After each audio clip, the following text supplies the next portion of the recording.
오늘 본문은 상당히 많은 내용의 율법 조항들이 기록되어 있습니다. 내용적으로 보면 크게 8개 정도로 나눠볼 수 있습니다. 우선 가장 먼저 등장하는 조항은 결혼한 남자에 관한 것입니다. 사람이 새로이 아내를 맞이하였으며 이 경우 새신랑은 군대를 면제받습니다. 또한 그 어떤 직무도 그에게 맡겨서는 안 되며 1년간 집에서 머물도록 해야 합니다. 아무 직무도 그에게 맡기지 말 것이며 그는 1년 동안 한가하게 집에 있으면서 이렇게 하는 궁극적인 목적은 아내를 기쁘게 하기 위해서죠. 그가 맞이한 아내를 즐겁게 할지니라. 다음으로 등장하는 조항은 전당물에 관한 것입니다. 사람이 맷돌이나 그 윗짝을 전당 잡지 말지. 맷돌이나 그 윗짝을 전당 잡지 말아야 합니다.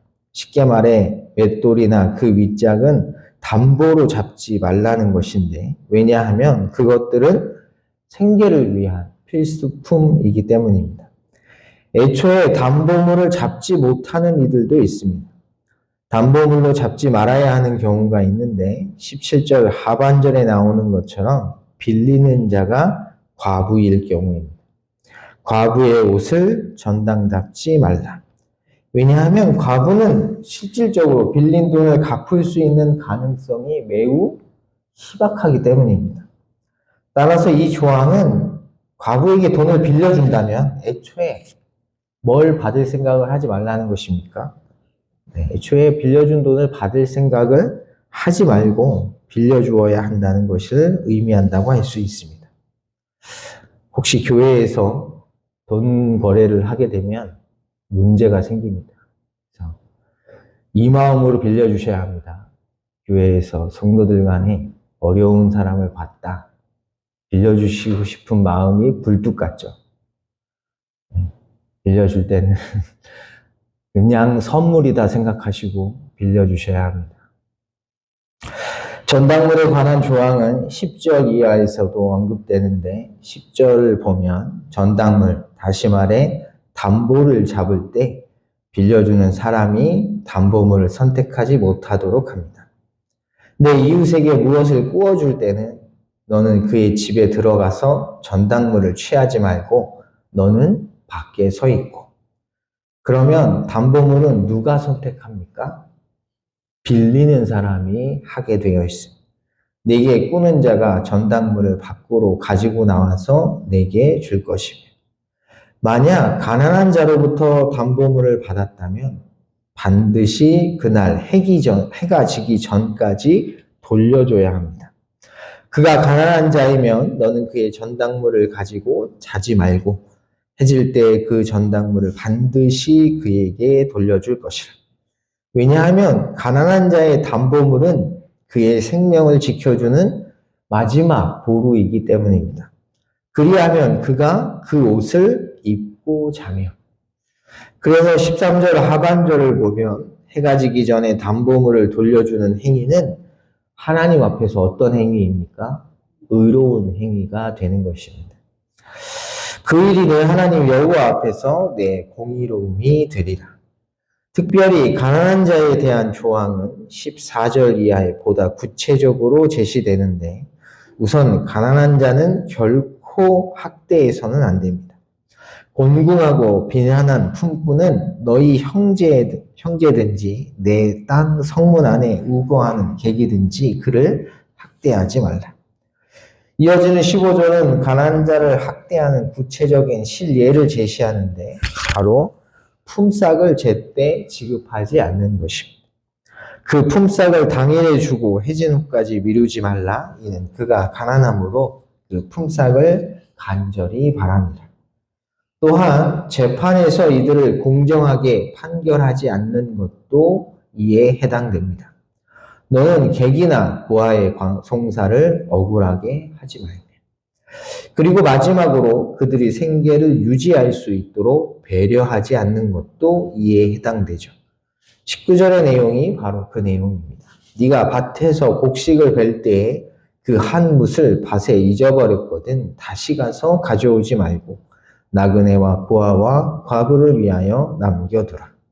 이 말의 의미는 추수할 때 익은 곡식을 다 걷어들이지 말라는 것입니다. 남겨두라는 것이죠. 그러면 가난한 자들이 와서 먹을 수 있도록 해주라는 것입니다. 이는 곡식뿐만 아니라 모든 것에 해당됩니다. 네가 내 감람나무를 떤 후에 그 가지를 다시 살피지 말고 그 남은 것은 객과 고아와 과부를 위하여 남겨두며 네가 네 포도원의 포도를 딴 후에 그 남은 것을 다시 따지 말고 객과 고아와 과부를 위하여 남겨두라. 그 다음으로 우리가 주목해야 하는 조항은 7절에 나오는데 형제를 종으로 삼거나 파는 경우입니다.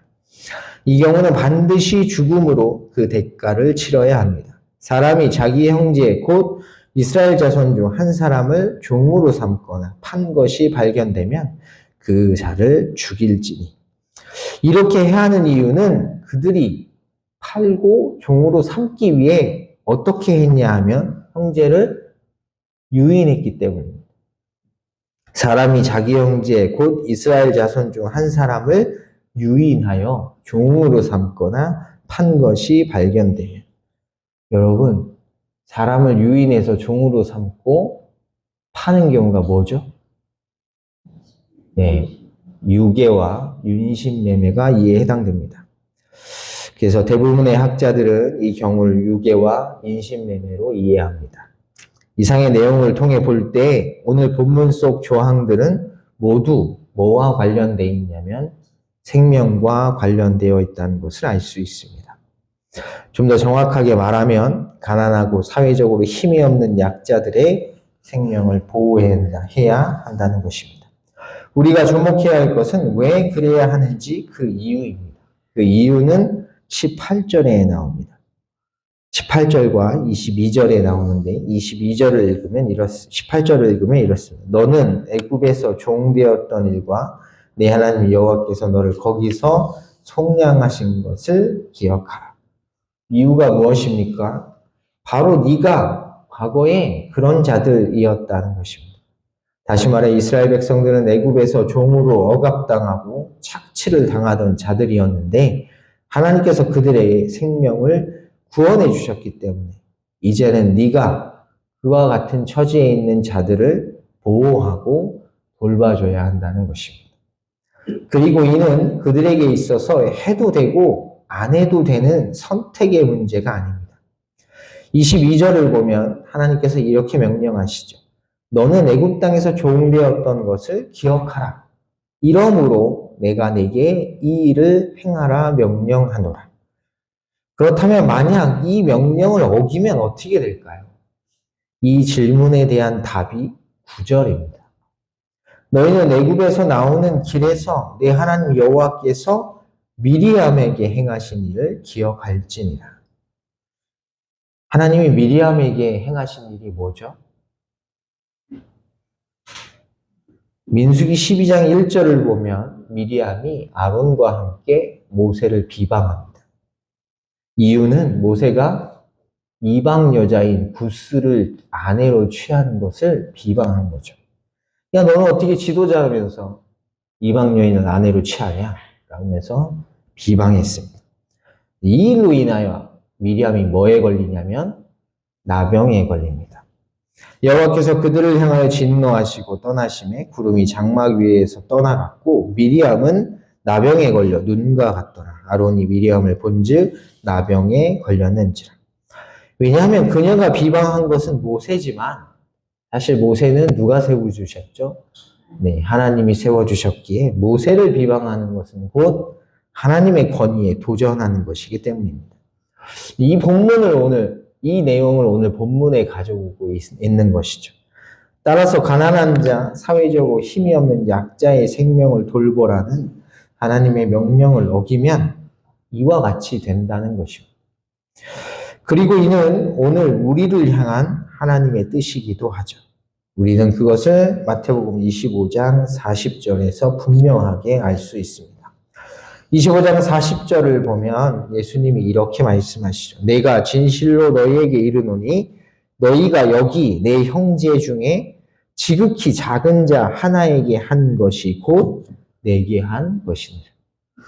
그래서 가난한 자에게 물을 주고 먹을 것을 주고 헐벗고 굶주린 그들을 돌봐준 자들은 예수님 다시 오셔서 우편에 양과 염소를 나누는데 오른쪽에 서게 되는 내용이 마태복음 25장의 내용입니다.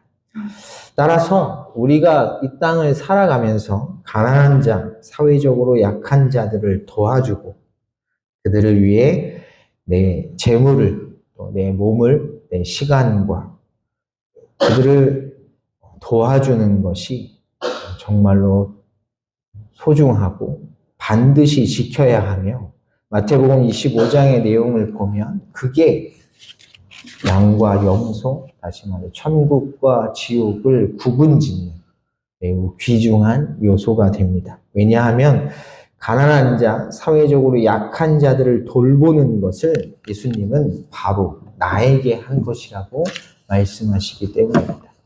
이 사실을 꼭 기억하셔서 내게 주어진 삶 속에서 가난한 자, 사회적으로 약한 자들의 생명을 위해서 기도하고 나의 움켜진 손을 펴서 그들에게 자비를 베푸시기를 주님의 이름으로 간절히 소원합니다. 기도하겠습니다. 하나님 감사합니다. 오늘도 이 새벽 우리를 깨워주시고 주의